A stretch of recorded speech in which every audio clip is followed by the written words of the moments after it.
السلام علیکم، میں ہوں شیخو۔ آج کی بلاگر بیٹھک میں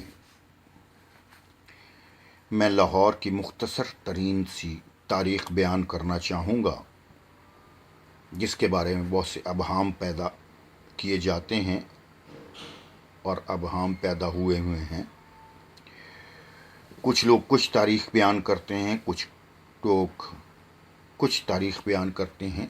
اس بارے میں بہت سی کتابیں، تاریخ کی بہت سی کتابیں موجود ہیں، مگر کوئی بھی مستند کتاب آج تک میری نظر سے نہیں گزری۔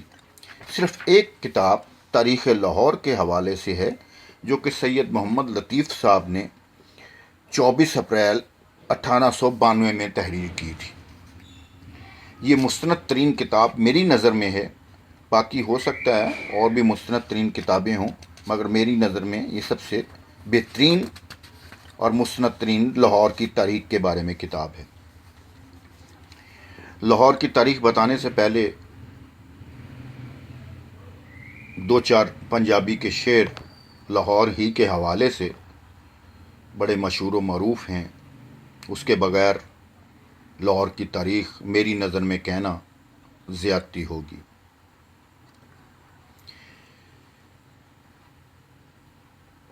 دال 10 کھاں شہر لاہور اندر، کنے بوئے تے کنیاں باریاں نے۔ دال 10 کھاں شہر لاہور اندر، کنے بوئے تے کنیاں باریاں نے۔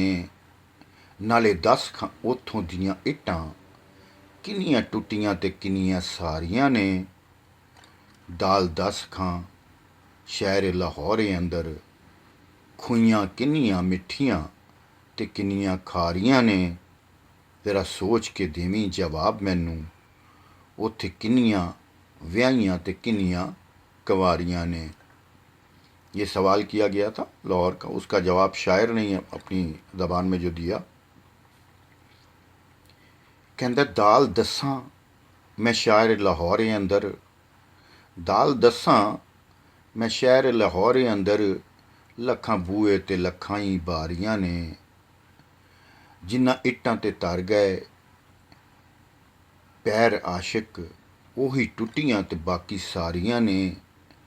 جنہ کھوئیاں تو پرن مشوق پانی، وہی مٹھیاں تے باقی کھاریاں نے۔ تے جیڑیاں بہندیاں اپنے نال سجنا دے، وہی ویائیاں تے باقی کنواریاں نے۔ لاہور کے بارے میں کہتے ہیں کہ لاہور اور قصور کی جو ابتدا ہوئی، وہ ہندو روایات کے مطابق جو ان کی دیومالائی قصوں میں موجود ہے، وہ لاہور کے نام سے لاہور کا بانی لویالو تھا، اسی کو کہا جاتا ہے۔ ہندوؤں کی مشہور کتاب جو ہے رامائن، یہ اس کے ہیرو رام کا بیٹا تھا جو لویالو تھا۔ اسی روایت کے مطابق رام کے دوسرے بیٹے کش نے کشادر یا قصور کی بنیاد رکھی۔ ان کے قصور کو پہلے کشادر بھی کہا جاتا تھا، جو بالکل اسی طرز کا شہر تھا۔ اس کے نام کا تعلق ہندوؤں کے آباء و اجداد کی بہادری کی داستانوں اور ان کی قدیم تہذیب کی روایت سے بڑی حد تک نظر آتا ہے۔ کشمیر اور راجپوتانہ کے پرانے وقائع میں لاہور کا ذکر ہندوؤں کی ایک ریاست کے طور پر آیا ہے۔ کہا جاتا ہے کہ وسطی ہندوستان کے سورج پرست شہزادے کانیکسن کی اولاد میں سے تھا۔ کانیکسن کا تعلق اسی نسل سے تھا اور وہ لاہور سے ہجرت کر کے وسطی ہندوستان پہنچا تھا اور اس نے وہاں بادشاہت قائم کی تھی۔ بھاٹی قبیلہ جو تھا، آج کل شہر میں یہ آپ دیکھیں تو لاہور شہر کے دروازوں میں ایک بھاٹی دروازہ بھی شامل ہے، یہ اسی نام سے بھاٹی دروازہ موجود ہے۔ اس قبیلہ کے بارے میں یہ بھی خیال کیا گیا ہے کہ اگرچہ یہ لوگ اس جگہ سے جنوب کی جانب انتہائی دور دراز علاقہ سے جیسلمیر کے رہنے والے تھے اور ان کا تعلق انلہار پتن کے قبیلے سولنگی سے تھا، لیکن اس کے باوجود انہوں نے ابتدائی طور پر آباد کاری کے لیے اپنی بود و باش کے لیے لاہور ہی کا انتخاب کیا گیا تھا، جس کو لاہور یا لاہور کہا جاتا تھا۔